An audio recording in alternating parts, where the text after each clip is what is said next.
Hey,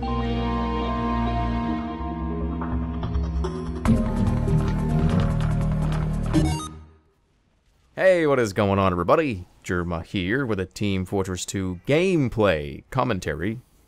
And tonight, gonna be playing as the spy with the Conniver's Kunai, the strange Conniver's Kunai, the Ambassador, and the Dead Ringer. I believe all of these things are strange.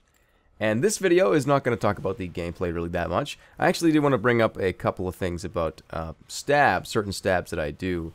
But for the most part, I want to talk about a very important thing, two very important things about the spy, and how to improve your spy game, and how to continue down the path of future game improvement, at least with Team Fortress 2.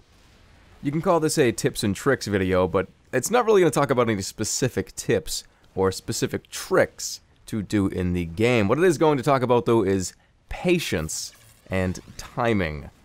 And I'll give you a little bit of backstory here. Back in 2007, when I first got this game, I was really good at Spy. Spy was my number one, it was my main, I guess you could say, and now it's turned into Engineer. And it's kind of funny how that happened. I mean, I went from being and playing the class that was the anti-engineer to then going, you know what, I kind of want to play the engineer. So I don't know how that happened exactly. But what I do know is one very important thing. I lost my spy game. I've said this before in other videos, you guys have heard it before. I just lost my spy game. I lost being able to get the right stabs, and finding the situations to jump out and actually get somebody, and I think I finally figured it out. I think I finally turned it on in my brain and said, you know, I know why I'm not good with spy anymore, and I know why I've dwindled down in my spy gameplay. And it has to do with patience. I don't have any. And I used to.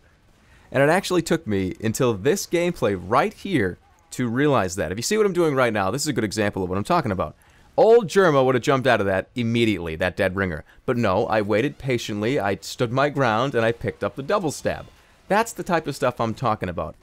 Using your willpower and your patience and your timing to be able to get kills as the spy, because that is how you are supposed to play spy. That's how the class is designed to be played. And I think that more recently, I've just been trying to run at people and stab them in their face, and that's not going to work. You have to stab them in the back, obviously. And I feel like running at people and trying to get right behind them, I gotta get behind this guy and stab him. That's not how you're supposed to play. You're supposed to use cunning, you're supposed to use deception, and pretty much everything that I've gone over so far is how you're supposed to play the class.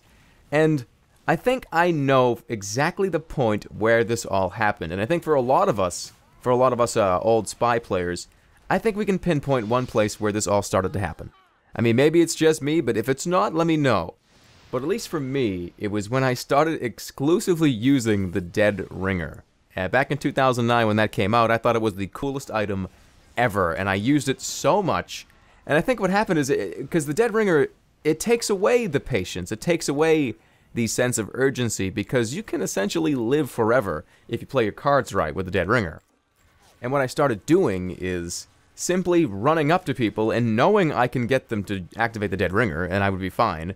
And then I just go get behind them and try to get a stab and rinse and repeat. The cunning and the deception sort of left my repertoire. I stopped doing it because, you know what, I'm just gonna run into this guy and get him, and that's where it all started for me. And I think the Dead Ringer, don't get me wrong, the Dead Ringer is a great item, and so is the Invisibility Watch, and the Cloak and Dagger is fun as well. They all have their things, they all have their ups and downs. But I was taking the abilities from the watch and transitioned that to core class abilities, which is what I shouldn't have done. And this is the whole tips and tricks portion of this video, if you can even call it that. But when you use the Dead Ringer or any of the watches, make sure you do not lose the core class mechanics. Don't rely on a certain item to do something for you. And this is completely and totally not class specific. You can talk about this with any of the classes. Never transition an item ability into a core class ability or core class philosophy, because that will start to really screw up your game.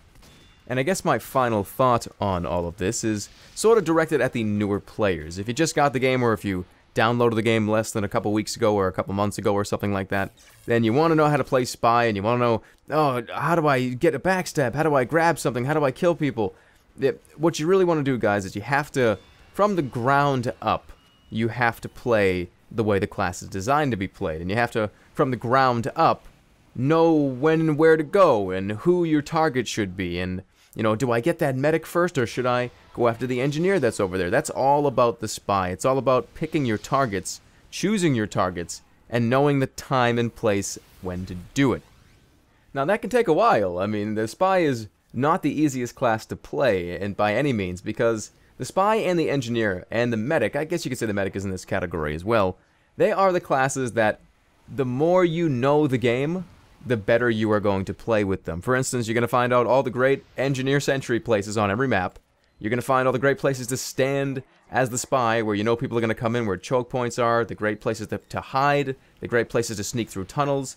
And as a medic, of course, you're going to find out all the class abilities and all the things people are going to be doing and all the heal priorities. So it's all about the patience. It's all about that patience, baby. And I'm sure you guys all know this by now, that, I mean, I've been playing this game for a long time, and I don't really consider myself to be that fantastic of a player.